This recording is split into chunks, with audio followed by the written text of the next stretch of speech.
প্রধান উপদেষ্টাকে জঙ্গি আখ্যা ও দেশে অভ্যুত্থান নয়, জঙ্গি তৎপরতার প্রচারণা চালাচ্ছে আওয়ামী লীগ ও ভারতীয় মিডিয়া। দুপুরে জাতীয় প্রেস ক্লাবে দ্রোহের গ্রাফিতি নামের একটি বইয়ের প্রকাশনা উৎসবের আলোচনায় এসব জানান প্রেস সচিব শফিকুল আলম। পরে অনুষ্ঠানে বিএনপির সিনিয়র যুগ্ম মহাসচিব রুহুল কবির রিজভী বলেন, বিএনপি সরকারের সমালোচনা করলেও ব্যর্থ হতে দেবে না, আর এখন সমালোচনা করলে গুম বা ক্রসফায়ারের ভয় নেই। পরে তিনি বলেন, যে কোনো আন্দোলনের সফলতা সাংস্কৃতিক কর্মীদের ওপর নির্ভর করে।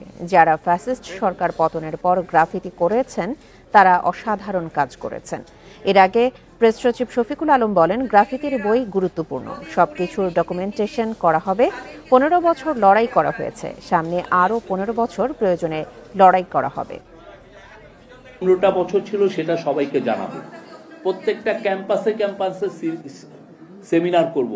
প্রত্যেকটা দেয়ালে দেয়ালে সে যে অন্যায় অবিচার করেছে সেটা আমরা লিখে রাখবো, যাতে বাংলাদেশে এই পতিত স্বৈরাচার এবং তার সাঙ্গপাঙ্গ জীবনেও যাতে না ফিরে আসতে পারে।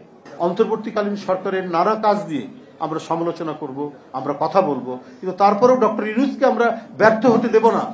কারণ তিনি যে কথাটি আমাদের ভারপ্রাপ্ত চেয়ারম্যান বলেছেন কয়েকদিন আগে, যে উনি হলেন এই রক্তঝরা আন্দোলনের মধ্যে দিয়ে সরকার হয়েছে। যে বিশ্বাসগুলোকে আমরা মিউচুয়াল ট্রাস্ট ব্যাংক পিএলসি বিশ্বাস করি প্রবলভাবে, একে অপরের বিশ্বাস হয়ে। Mutual trust bank, you can bank on us.